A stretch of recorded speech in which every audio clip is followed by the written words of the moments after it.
Social మీడియాలో పిచ్చి కుక్కలు ఎన్ని మురిగినా జనసేన ఇంచు కూడా కదపలేరు. That is Janasena.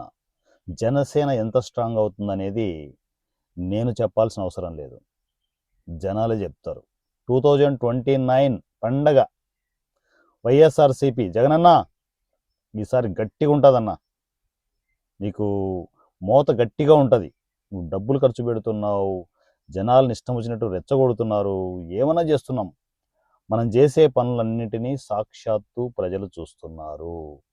ప్రజలే వైఎస్ఆర్సీపీకి బుద్ధి చెబుతారు. అది ఎంతో దూరం లేదన్న. నువ్వు అన్నట్టు ఏముంది, గట్టిగా 2 ఏళ్ళు కసక్కమంటే వైఎస్ఆర్సీపీ పరిస్థితి ఏంటని తెలిసిపోతుంది. తర్వాత మనం లండన్ చెక్ చేయడమే. బతుకులు అంతే, ఇలాగే ఉంటాయన్నా. ఎస్పెషల్లీ రావణ్ గారిని తెచ్చుకున్నావు చూడు, వాడే వైఎస్ఆర్సీపీని సంకనాకి పెంచబోయేది వాడే, గుర్తుపెట్టుకో. మరి నేను కూడా రెడీ అవుతున్నానుగా, మా రావణ్ గడితో పాటు నేను కూడా రెడీ అవుతున్నానుగా. ఇక పండగ ఉంటుంది. ఏం జగనన్న, సంకనాగిపిద్దాం. ఒక్క సీటుకు పరిమితం చేద్దాం. ఒక్క సీటుకు పరిమితం చేద్దాం వైఎస్ఆర్సీపీని.